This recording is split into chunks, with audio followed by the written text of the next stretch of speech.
Muy buenas tardes, bueno, buenos días, buenas noches. Este es un Ruta Constituyente especial. Estamos nosotros en la mañana de Chile grabando este programa porque tenemos una invitada internacional que ya no está en Latinoamérica, sino que está en Europa. Así que hemos hecho un programa que estamos grabando y que posteriormente vamos a retransmitir por las redes sociales de Independientes No Neutrales a la hora habitual. Y como todos los programas, me acompaña Andrea Raglianti, con quien vamos a entrevistar a nuestra invitada, que ella es Janina Welp, es politóloga, ella es investigadora en el Centro para la Democracia Albert Hirschman de Ginebra, Suiza, y ella es una experta en mecanismos de democracia participativa, ¿cierto? En democracia participativa, que es uno de los elementos novedosos que trae la nueva constitución o el proyecto de nueva constitución en Chile. Janina, ¿cómo estás? Muchas gracias por haber aceptado nuestra invitación. Hola Patricio, Andrea, un gusto conversar con ustedes, mucho gusto. El gusto siempre también es de nosotros y gracias por haber aceptado esta invitación y estar en esta ruta constituyente especial para nosotros que lo estamos grabando en la mañana. Andrea. Janina, sí, yo quiero partir, Janina, haciéndote una pregunta quizás básica para poder entender el primer artículo de la Constitución que se está proponiendo. ¿Ya? Dice que es un Estado social democrático de derecho. Pero, ¿qué es la democracia? ¿Por qué elegimos la democracia como sistema político? ¿Y por qué no otro? ¿O cuáles otros hay en comparación con la democracia? Sí, Andrea, creo que es una buena pregunta de partida, ¿no? Porque además estamos en un momento en que más y más actores intervienen en esa discusión y que se oscurece más que clarificarse, ¿no? Esta idea de ¿qué es una democracia?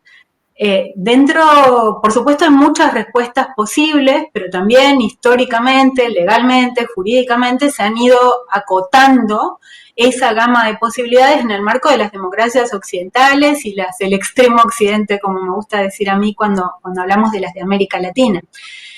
La democracia, tal como la concebimos en el marco de los regímenes representativos, implica una serie de componentes fundamentales. Después hay muchos otros que se pueden adaptar, ¿no? Tenemos regímenes parlamentarios y regímenes presidenciales, tenemos regímenes centralizados y descentralizados, sistemas que tienen referendos incorporados, como Suiza, como Uruguay, y otros que no, como tantos otros ejemplos que se podría dar. Sin embargo, todos ellos son democráticos. Ahora, cuando vamos a otros contextos, podemos decir, ¿China es una democracia? No. ¿Por qué no es una democracia? Porque no hay partidos de oposición, porque no hay elecciones libres, competitivas y justas, no hay elecciones siquiera, porque no hay libertad de expresión. O sea, nos referimos a la democracia, y para hacer una aproximación sencilla y no meternos así con los detalles de la academia y los autores clásicos que lo han abordado y discutido, tiene que haber, yo creo, una serie de componentes que son indiscutibles, como los que acabo de mencionar. Por ejemplo, tiene que haber competencia. Si hay un partido único, no puede haber democracia. No es compatible la democracia con un partido único. Si no hay libertad de expresión, tampoco puede haber democracia. Tiene que haber posibilidad de que la ciudadanía exprese ideas distintas, ideas en conflicto. También tiene que haber una serie de otras condiciones que tienen que ver con el control entre poderes, ¿no? Si hay un actor o una institución con capacidad de decidirlo sin control, si no hay alternancia, si no hay posibilidad de supervisar las acciones, no hay democracia. Eso sería como lo más básico. Pero después de eso, insisto, también hay como toda una historia detrás. Por ejemplo, un país como Chile y unos cuantos de América Latina, otros están en retroceso en este sentido, como claramente Nicaragua, por ejemplo, también se inscriben en los marcos constitucionales, normativos, legales, internacionales. Entonces, no hay países que vivan en aislamiento. Y eso implica aceptar, por ejemplo, la Carta de Derechos Humanos, implica aceptar la posibilidad de que intervengan tribunales supranacionales. Creo que en el caso de Chile todo eso está muy claro y de repente siguiendo el debate a veces aparecen posiciones extremas que no tienen ningún sentido y que creo que es muy importante clarificar. Porque Chile claramente está discutiendo un conjunto de instituciones que pueden moldear su democracia de una manera distinta a la que se había configurado hasta ahora, pero no está discutiendo si va a alterar la calificación del régimen como democrático. Creo que no hay nada de eso, ni en la discusión, ni en el articulado de la nueva Constitución, que, como digo, protege muy claramente, y más bien se diría que amplía, esta serie de derechos fundamentales que estaba mencionando, tanto derechos políticos como otros derechos. Janina, y ya que tú nombraste que amplía, ¿cierto?, los derechos fundamentales y los derechos políticos también, la nueva Constitución se declara como una democracia participativa. Ese es como el paraguas en que enmarca o el apellido que le pone a la democracia, a la nueva Constitución. ¿Qué significa que pasemos a ser una democracia participativa? ¿Hay alguna otra experiencia en el mundo de democracias participativas? Sí, otra muy buena pregunta porque la podríamos desagregar para dar respuestas como en distintos niveles, ¿no? Porque una cosa es el enunciado, y hay muchas constituciones que se declaran participativas, insisto, por ejemplo, Cuba reclama ser un modelo de democracia participativa también, pero sin embargo no van acompañadas por los otros componentes que decía, ¿no? No hay elecciones entre distintos partidos, hay un partido único que está a cargo del gobierno, no hay libertad de expresión. Entonces, una primera cuestión tiene que ver con pensar qué acompaña la etiqueta más allá de la etiqueta. Ahora, decías, en el plano de las democracias, tal como las estamos definiendo, como lo acabo de definir para esta conversación, en América Latina hay experiencias pioneras también. Y ahí es interesante para después poder separar lo que es la etiqueta y lo que son las prácticas. Y digo concretamente, por ejemplo, la primera constitución que se autodenominó como Constitución Ciudadana en el proceso en la región fue la brasilera, de 1988, la Constitución Ciudadana. La Constitución Ciudadana, o la Constitución brasilera del 88, es un proceso muy interesante para ver ese cambio de época porque se da en el contexto de la transición de la dictadura a la democracia. Se da con amplia presencia de los militares, hay mucho control sobre esa Constitución desde arriba, desde la élite que estaba dejando el poder, pero sin embargo también es acompañada por un proceso inédito hasta ese momento de participación ciudadana desde abajo. De hecho, la región es la primera experiencia con una amplia participación desde abajo en el proceso, ¿no? Y esto ha sido bastante estudiado, lo estudiamos también con Soto en los diálogos ciudadanos, en un libro que escribimos sobre el proceso chileno del 2015, 16, 17. Entonces, como decía, una cosa, cuando hablamos de participación, tiene que ver con cómo se elabora una constitución. Y otra cosa tiene que ver con los mecanismos que incorpora, ¿no? Y ahí podríamos citar, la primera en enunciarlo en la constitución en la región es la colombiana, del 91, ¿no? Colombia se declara también una democracia representativa, participativa, etcétera, etcétera. Y vendrán otras, ¿no? Entonces yo creo que esa etiqueta en la Constitución más bien expresa una voluntad de ampliar la participación. Y hay que entenderla como eso, porque a la vez me parece que en ninguno de estos casos que estamos citando se altera lo que es lo fundamental, que son los componentes que definen cómo se distribuye el poder y cómo se ejerce, y que ahí la principal variable son las elecciones. En Chile y en otros países de la región que siguen funcionando en un marco democrático, las elecciones continúan siendo el mecanismo central de distribución del poder político. Y eso creo yo que es muy importante tenerlo en cuenta porque permite de alguna manera dar un marco a este modelo, ¿no? Y si entramos en el modelo chileno, tal como lo establece la Constitución, lo que vemos es que se incorporan mecanismos de participación, pero no se altera el hecho de que el poder político sea distribuido principalmente a través de las elecciones, ¿no? Creo que esto es muy importante. Ahora está la tercera cuestión que me gustaría mencionar, que tiene que ver con qué regula la Constitución y qué se practica posteriormente. Porque, por ejemplo, la Constitución colombiana avanza en una serie de mecanismos, podría decirse que incluso son más profundos que los que contempla actualmente la Constitución chilena en su fase borrador, pero sin embargo prácticamente no se han usado. Y tenemos como contraejemplo, pero para llamar la atención digo sobre la cuestión de entre las etiquetas y las prácticas, el caso de Uruguay, que no hace ese tipo de enunciados, pero sin embargo regula unos mecanismos con algunos paralelismos por ahí con el caso chileno, aunque en Uruguay hay el referéndum obligatorio, que en Chile no se incorpora en el borrador, y que se han usado con mucha frecuencia, ¿no? Entonces creo que ahí es donde tenemos que empezar a discutir qué tipo de expectativa hay. Y quizás para cerrar, y ya me dicen si quieren que profundicemos en cualquiera de estas cuestiones, creo que es fundamental entender que la ampliación de la participación ciudadana necesita de ese articulado constitucional, o sea, los mecanismos que realmente empoderan a la ciudadanía requieren de esa legalidad. De lo contrario no se pueden ejercer. O sea, tenemos numerosos ejemplos de referendos que se activan ad hoc por el presidente, aunque no exista la legislación. Los presidentes pueden, incluso la experiencia chilena reciente lo muestra, ¿no?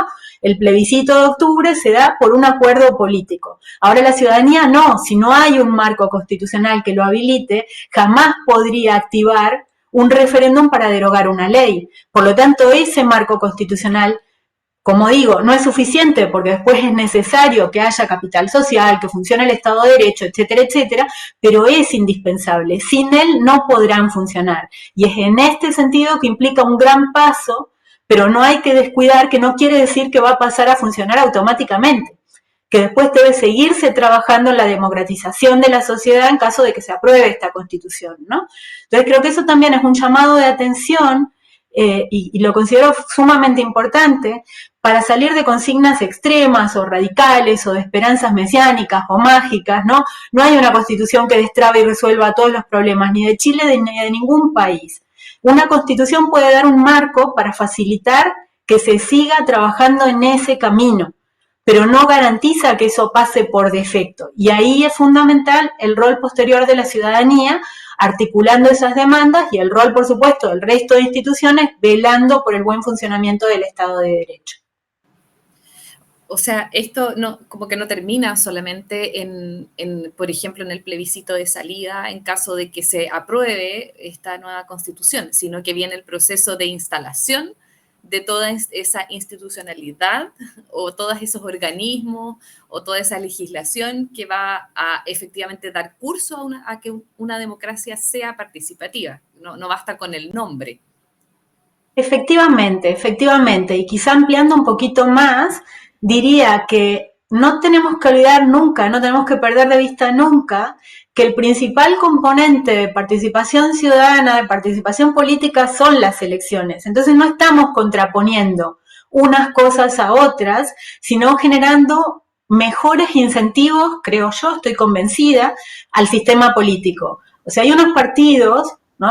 Los estudios de sociología de muy larga data nos muestran que la ciudadanía no está deseosa toda por participar constantemente. Y los datos de participación política chilena sí lo demuestran, ¿no? La abstención es elevada, no todo el mundo quiere participar en comisiones, no todo el mundo quiere.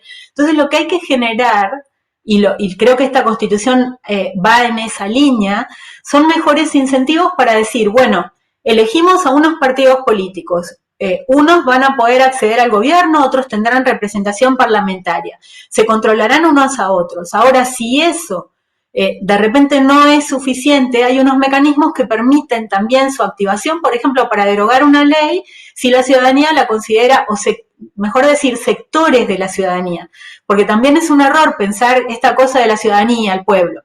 La ciudadanía es diversa, el pueblo es diverso, no hay un solo patrón sino diversidad de actores con diversidad de intereses. La ciudadanía tiene sectores de derecha, sectores de izquierda, sectores muy progresistas, sectores más bien reaccionarios, y de lo que se trata es de ampliar un debate político, de ampliar la esfera pública, que esto se da a través de que pueda tener mayor incidencia la voz de la ciudadanía, para que los partidos políticos no vuelvan a pensar, como pensaban en Chile hasta hace no tantos años, que podían hacer lo que querían una vez que ganaban unas elecciones, lo que querían resolviendo entre ellos, ¿no? Porque uno de los problemas muy comentados, muy estudiados de la Constitución chilena que ha regido hasta ahora es la del bloqueo justamente a la posibilidad de hacer política por las supermayorías que bloqueaban reformas, ¿no? O sea, poder permitir que haya cambios políticos a partir de ese debate más enriquecido y de esa capacidad de la ciudadanía para intervenir un poquitito más.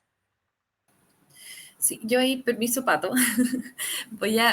quiero profundizar un poquitito porque nuestra constitución actual, la que está operando en este momento, habla de una democracia que se llama representativa, o sea, nosotros elegimos a nuestros representantes en el Congreso, en los poderes políticos, y ellos deciden lo que se hace, lo que no se hace, qué leyes pasan, cómo se maneja, etcétera, etcétera. Y los ciudadanos esperamos, de alguna manera, hasta la próxima elección, ¿no?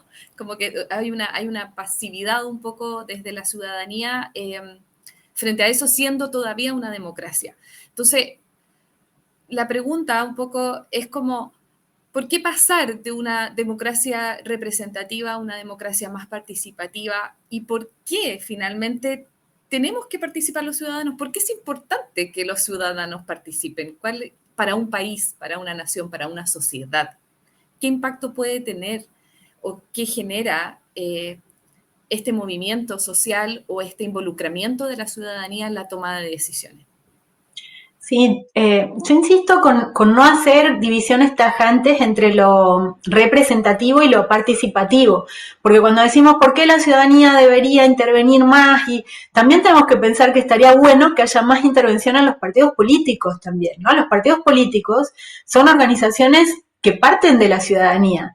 Y en Chile se ha visto que es posible crear nuevos partidos y que esos nuevos partidos pueden llegar al gobierno y que una vez que llegan al gobierno tienen que también enfrentar una serie de retos enormes para gestionar, acordar, consensuar. Entonces la política es una cosa muy dinámica y que nos corresponde constantemente a todas y todos.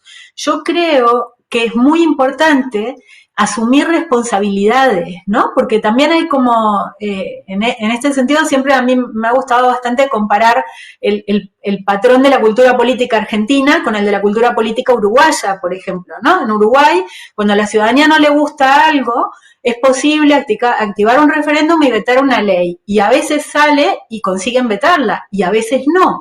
Pero como la regla del juego está definida de esa manera, hay una nueva instancia, y entonces se acepta esa regla del juego. Mientras en Argentina la falta de este tipo de canales lo que hace es, por un lado, pensar que la culpa siempre es de los otros, de la élite política, ¿no? Nosotros no tenemos nada que ver.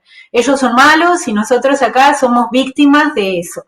Entonces, participar nos corre de ese lugar de víctimas y nos ubica en un lugar donde tenemos una responsabilidad. Y creo que eso es bastante importante. Y luego también evita otra cosa que se ha mitificado mucho alrededor de la experiencia chilena, que es el estallido, ¿no? El estallido es lo que se genera cuando un sistema político bloquea las demandas de cambio, genera un enorme desencanto y no genera canales para resolverlo. Entonces el estallido tiene la potencialidad de abrir esos canales, eso podría haber pasado en Chile, pasó en Chile, hasta el momento se ve de esa manera, pero no podemos perder de vista que tiene un coste enorme, primero en vidas, luego en también ataque a diversos derechos humanos, ¿no? Hay numerosas denuncias de todo lo que pasó durante ese periodo, entonces no hay que idealizar el estallido, lo que tenemos que hacer es construir dinámicas y prácticas políticas que eviten el estallido mejorando la gestión, porque el problema de fondo claramente está en que es que hay desencanto con las respuestas de ese sistema político, ¿no? Entonces hay que generar como un diálogo más productivo entre los distintos sectores, ¿no?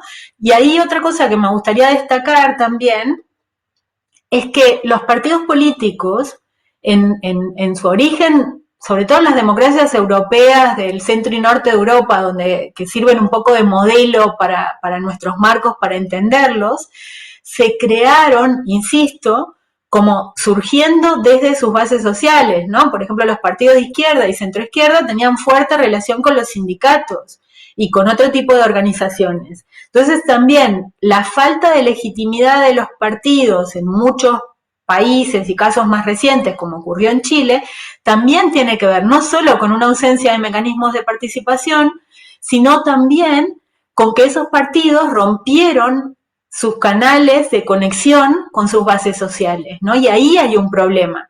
Y ese problema tiene mucho que ver con las dinámicas comunicacionales. Cuando un partido elabora toda su estrategia, y hubo algún ejemplo de algún partido que consiguió el 12% de los votos en Chile, haciendo campaña en Facebook con un candidato que ni siquiera tocó el país, entonces nos da la pauta de lo que estoy diciendo, ¿no? O sea, hay como una superficialidad enorme en esa articulación de unas preferencias que al articularse de una forma tan mediática en el sentido no de mediatizada, sino de mediática, ¿no?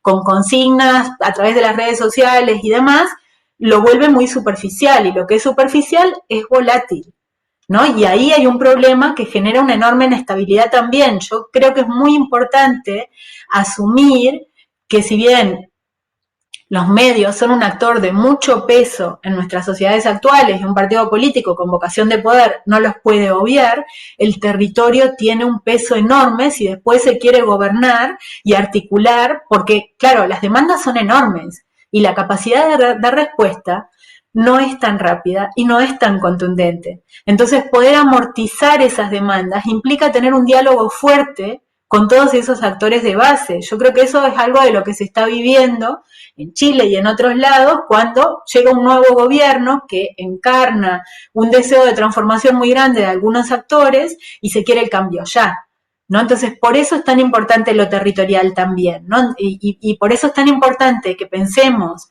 en la participación, no solo como estos nuevos mecanismos que tienen un poder relevante, pero que, insisto, los partidos siguen siendo un actor más relevante y reformar y mejorar los partidos tiene que tener un lugar bastante central en la agenda.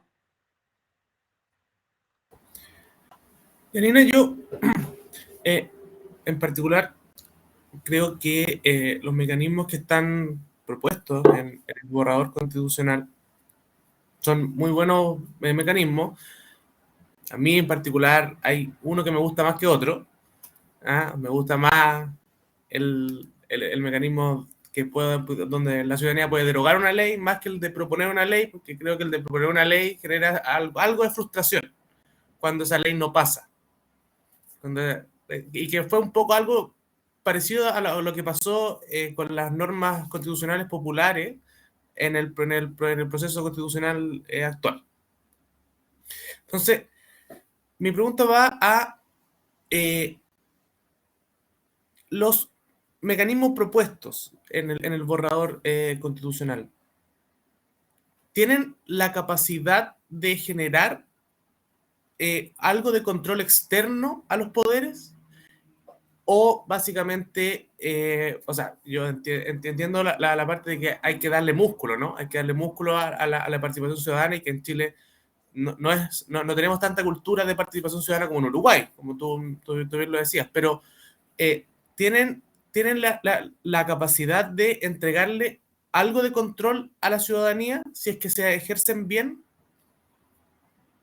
Sí, mira, Patricio, coincido con tu impresión, digamos, en relación a los mecanismos, plenamente, ¿no? La iniciativa de agenda, o sea, la iniciativa de ley, se ha estudiado mucho y tiene un poder relativo, o sea, bastante limitado. En realidad, igualmente los diseños hacen que tenga más poder o que no tenga casi ninguno, ¿no?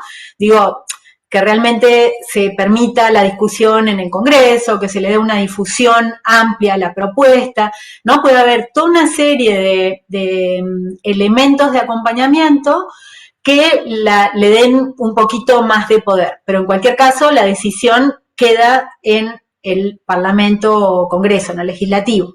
O sea que en ese sentido es relativamente limitado. Pero ahí volvemos, ¿no? Si los partidos tienen una articulación más fuerte con sus redes de votantes y demás, también los países donde funcionan estas iniciativas más limitadas son aquellos en que esa articulación es mayor, entonces el mecanismo en combinación con los actores, con ciertos actores políticos de respaldo, consigue un tratamiento y demás.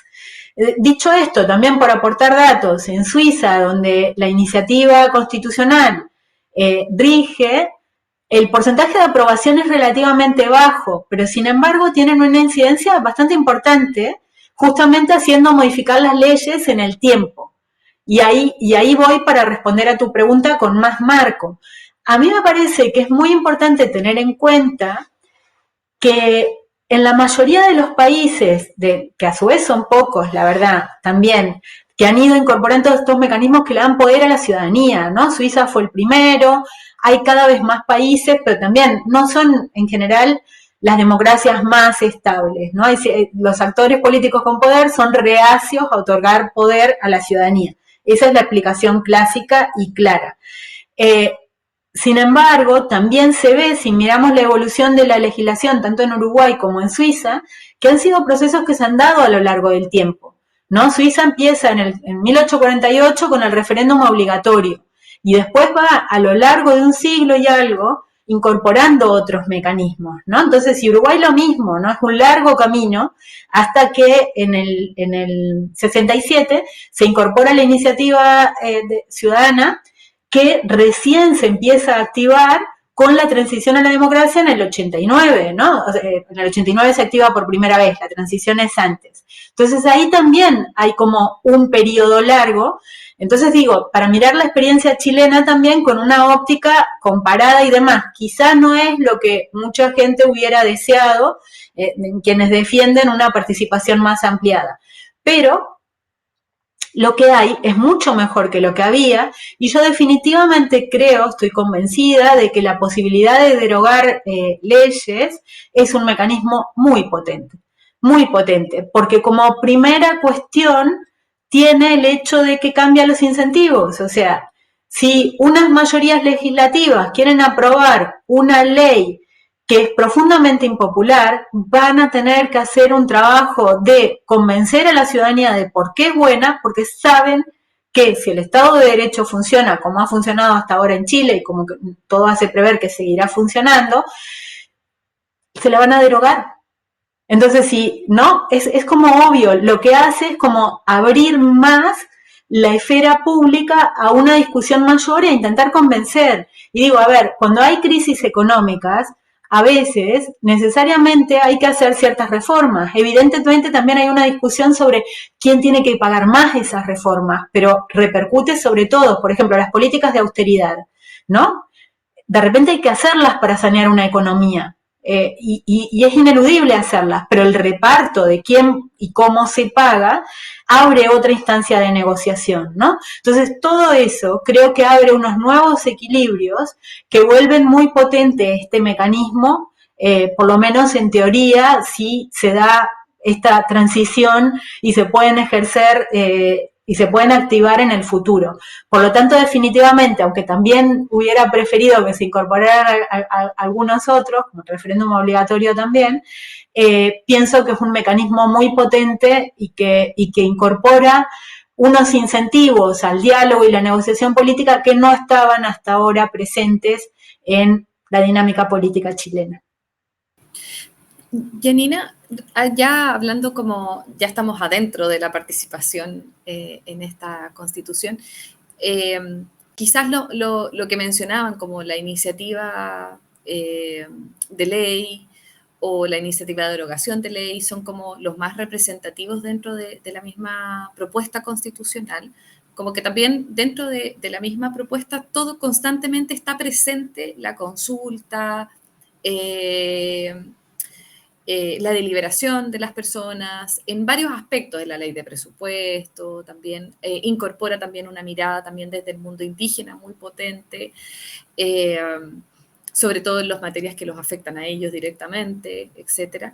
Pero algo que se ha discutido bastante y que no sabemos en realidad si existe evidencia en relación a eso o no, es que cuando se mete la participación ciudadana, los procesos de toma de decisiones se entraban, ¿ya? Y se generan como dificultades para poder finalmente hacer los cambios que se necesitan o tomar las decisiones que se necesitan tomar. ¿Es así? ¿Se ha visto en estudios que efectivamente la participación ciudadana entrave los procesos de toma de decisiones o dificulte el desarrollo de la administración del Estado?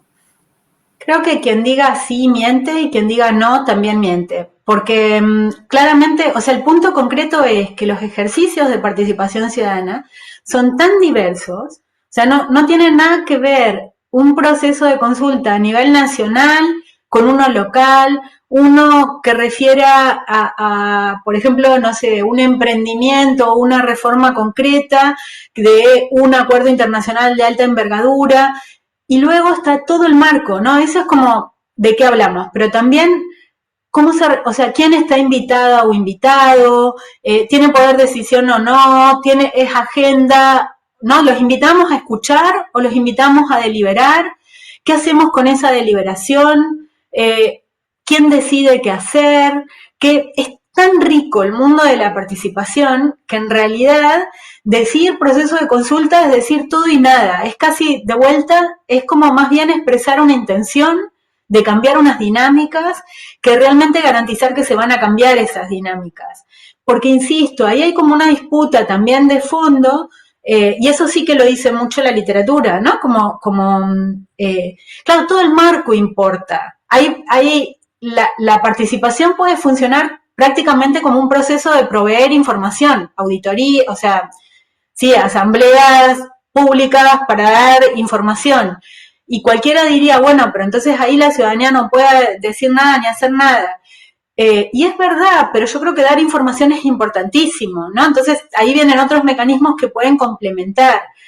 Y si bloquea o no, insisto, es difícil, es imposible dar una respuesta en abstracto. Es imposible, porque hay lugares donde esto se enuncia y después no se activa casi nunca, o participan los de siempre. Hay lugares donde no se enuncia y se da la práctica. Yo creo que es una expresión realmente de buena voluntad que hay que ver luego cómo se materializa. Y en este sentido, insisto, me parece mucho más importante mirar a estos mecanismos de los que estábamos hablando, la posibilidad de derogar una ley. Eso es algo bien concreto y bien práctico. ¿Cuántas firmas hay que reunir? ¿Cómo y cuándo para hacer esto? En cambio, procesos de consulta. Insisto, quien diga que bloquean miente, quien diga que no bloquean también miente, porque depende. Pero a su vez, decir que por ejemplo, que bloquea implicaría abrir toda otra serie de debates, porque tenemos que ver los procesos de elaboración de políticas públicas en el corto y mediano plazo, ¿no? Ahí también pienso en los sistemas donde los partidos políticos toman a base de sus mayorías, ¿no? No como ha ocurrido por ahí tanto en Chile hasta ahora, pero supongamos España, que es para mí es el ejemplo típico de esto.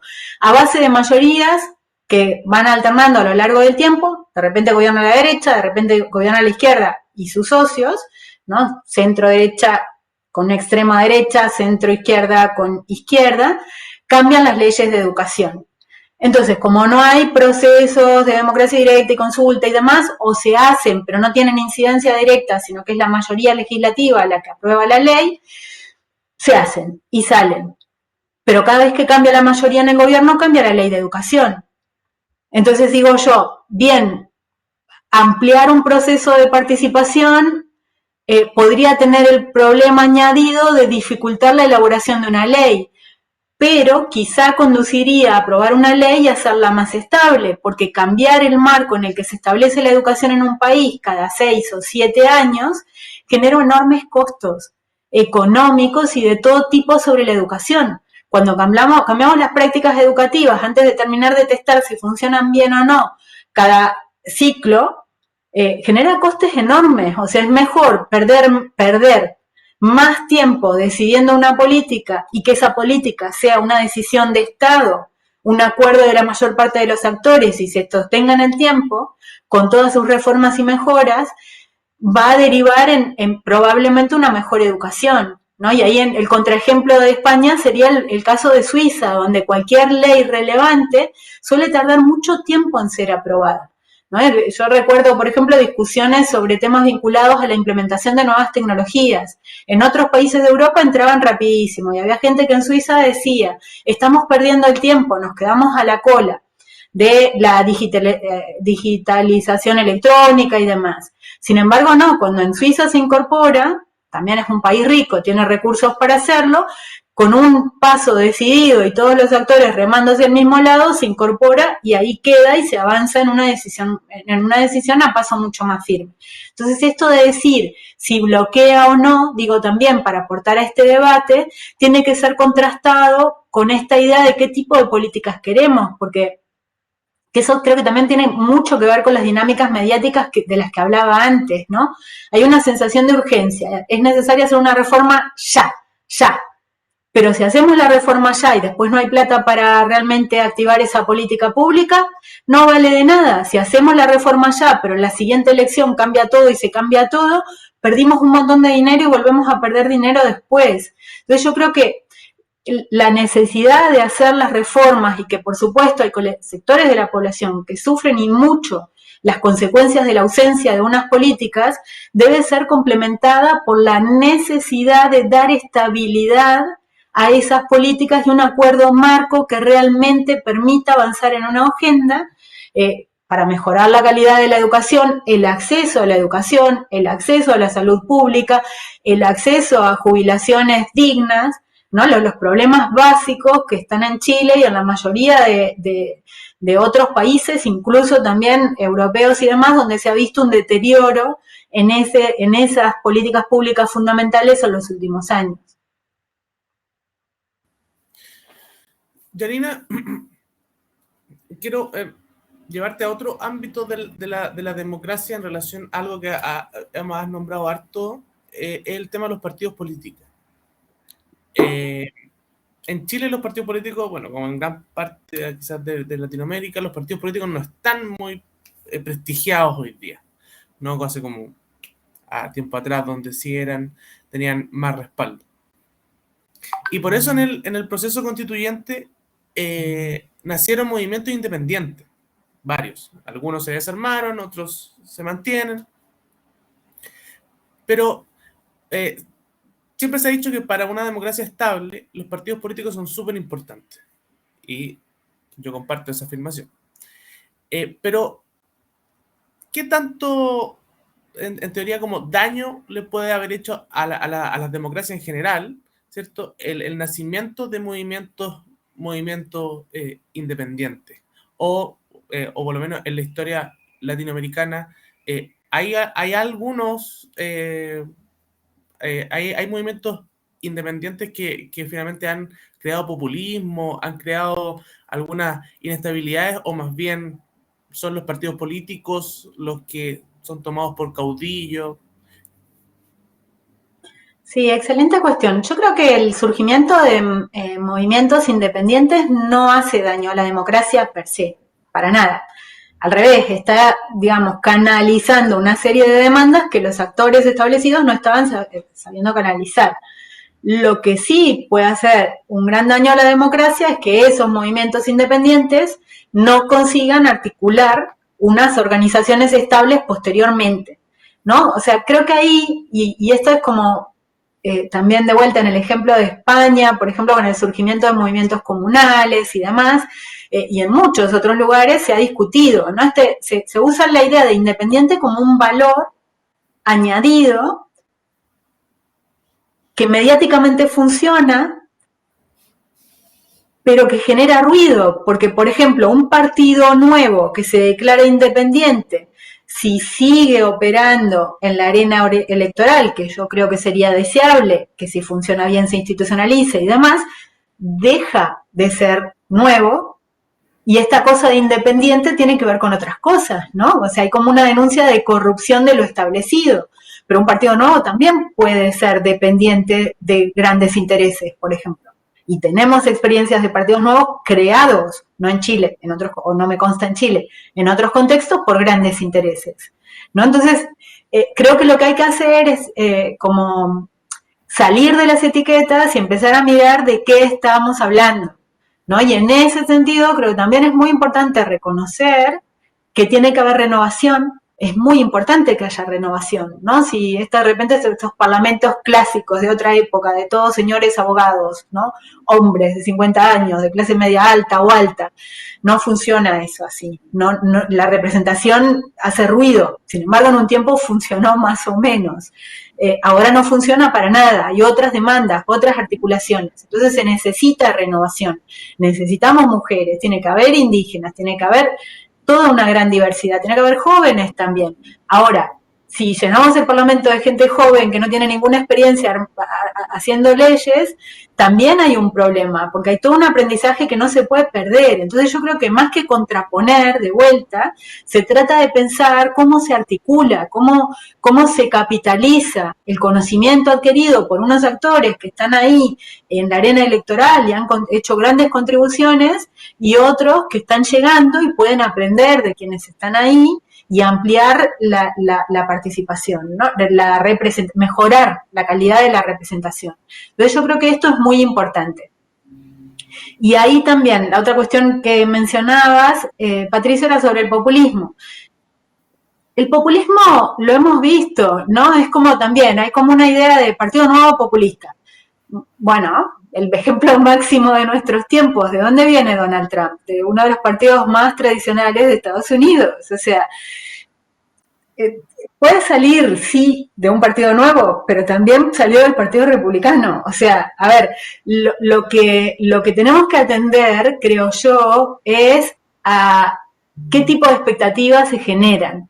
Unas expectativas en que la ciudadanía, aún reconociendo, por supuesto, que hay unos actores que tienen mucho más poder que otros, pero que también tienen su poder y que no toca esperar soluciones mágicas, sino articularlas y estar atentas y atentos a qué se está haciendo, en vez de esperar un salvador que no salva nada.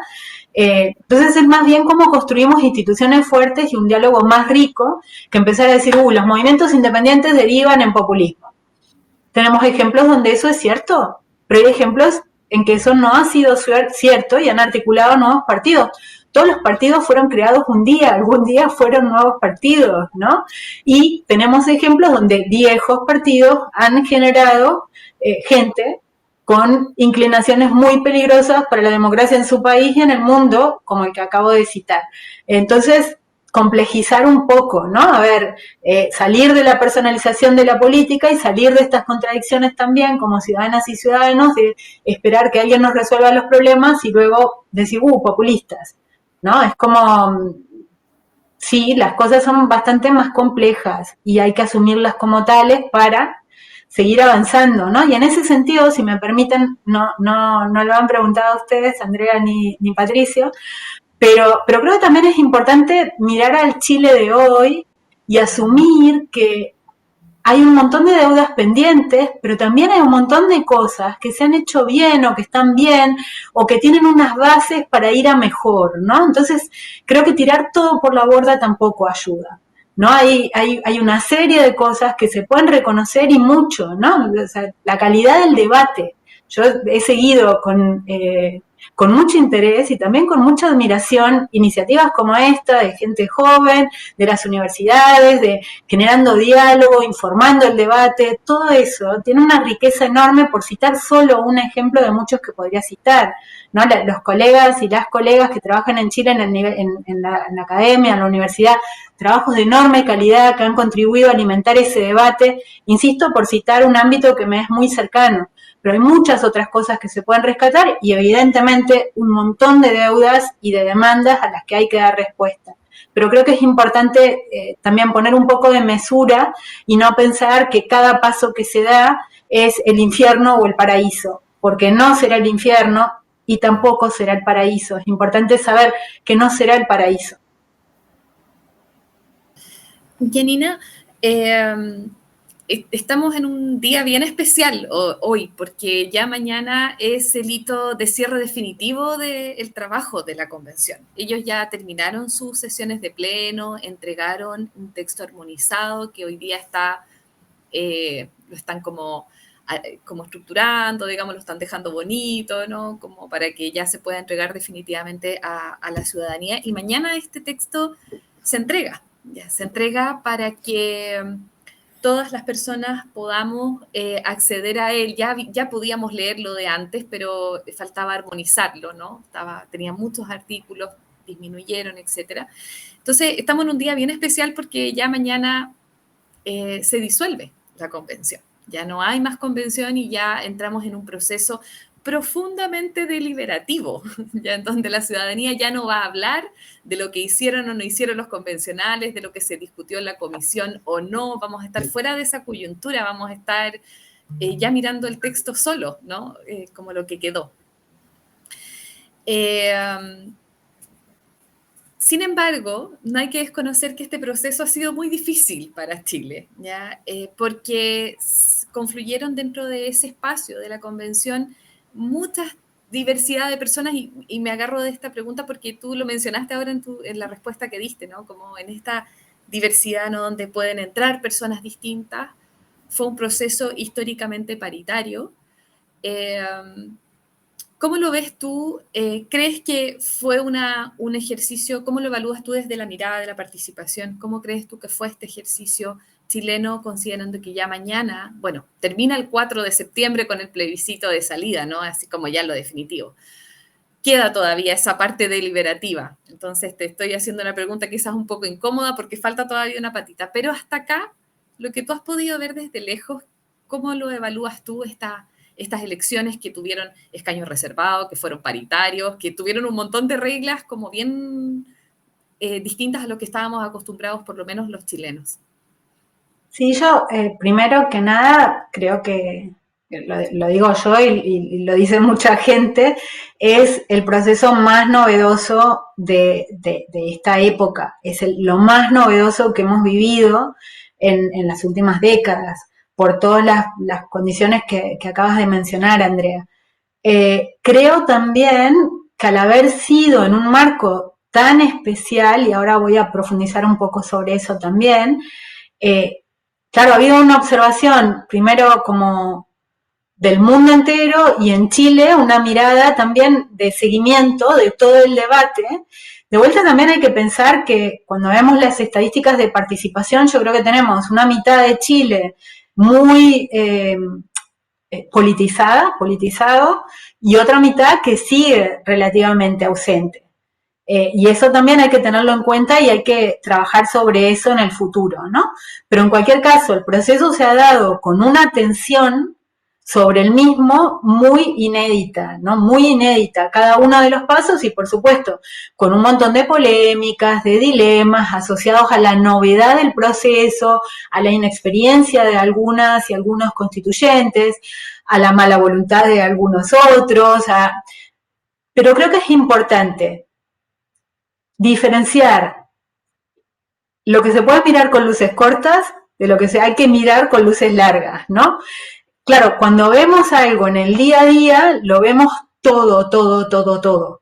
Y genera una imagen, y yo creo que a veces hay que intentar hacer el ejercicio de pensar, ¿cómo pasa esto a la historia? Como decías, Andrea, no lo puedo decir hasta el 4 de septiembre, porque cambia completamente un apruebo de un no apruebo, ¿no?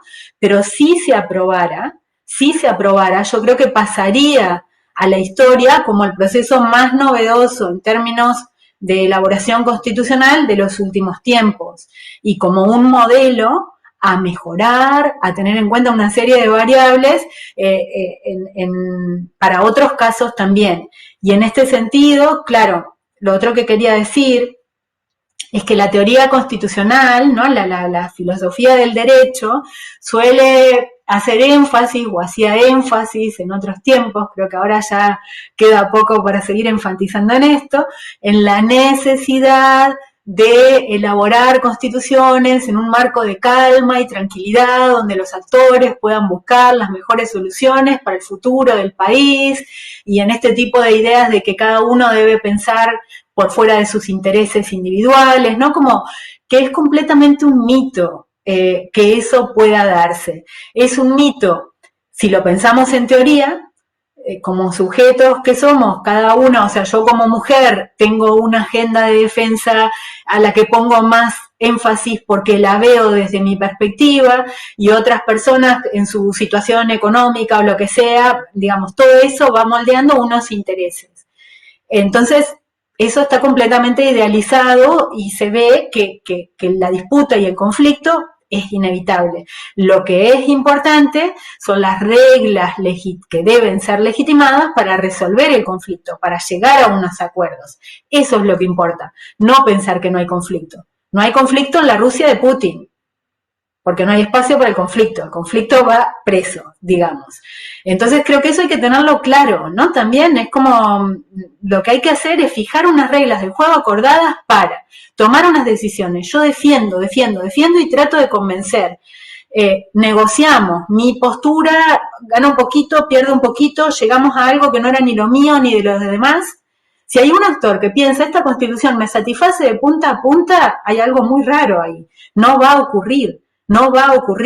Entonces, ahí creo que hay una cuestión muy importante. Y luego, lo empírico, vemos que las constituciones, con creo que la excepción de Suiza en el 99, se elaboran siempre en contextos de crisis, porque eso es lo que muestra que un modelo constitucional no está dando respuestas. Entonces se elaboran, ¿no? Bien, en contextos de patear el tablero, porque porque una persona o partido o grupo acapara demasiado poder y puede imponer un nuevo modelo constitucional, la Venezuela de Chávez, muy impuesta desde arriba, a base de elecciones, pero muy impuesta desde arriba, no tiene nada que ver con el proceso chileno.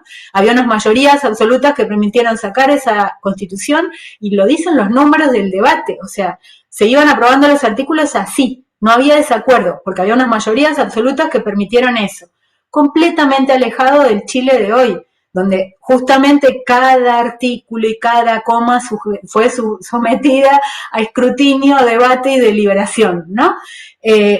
Entonces, el contexto es ese, el de la crisis y el conflicto y la disputa y el acuerdo de unos mecanismos y procedimientos para tomar unas decisiones que si los aceptas y haces tu discusión, y entonces, no, ahí viene los aceptas, quiere decir Estado de Derecho. No acordamos un procedimiento para la toma de decisiones, se da en ese marco, aceptamos las decisiones que se tomen al final. Por lo tanto, yo creo que el proceso chileno, si se toma en perspectiva y asumiendo que gane el apruebo, puede pasar a la historia como un proceso emblemático en muchos sentidos de innovación, de discusión y demás, que probablemente dará lugar posteriormente también a nuevas reformas, a nuevos ajustes, a nuevos reacomodos, ¿no? Yo creo que las constituciones también deberían entenderse como algo que debe dar un marco de estabilidad. En este sentido también creo que no estoy a favor de las constituciones largas que lo regulan todo. Digo, todo esto en Chile también empezó en buena medida para dejar hablar a la política, por lo tanto hay que dejar hacer a la legislación posterior también, ¿no? La Constitución es un marco, luego viene continuar con el proceso político. Este sería un punto de partida. Entonces esa es más o menos mi respuesta. Janina, te quiero agradecer por la conversación que acabamos de tener, muy, muy buena. A nosotros siempre nos interesa mucho la participación ciudadana, y tenerte a ti conversando sobre este tema ha sido un real honor para nosotros. Nuevamente, muchas gracias por estar con nosotros esta mañana de Chile, y que después vamos a retransmitir en la tarde. Así que muchas gracias. Gracias a ustedes, Andrea y Patricia. Gracias, Janina. A todos los que nos ven o que nos van a ver, muchas gracias por estar ahí.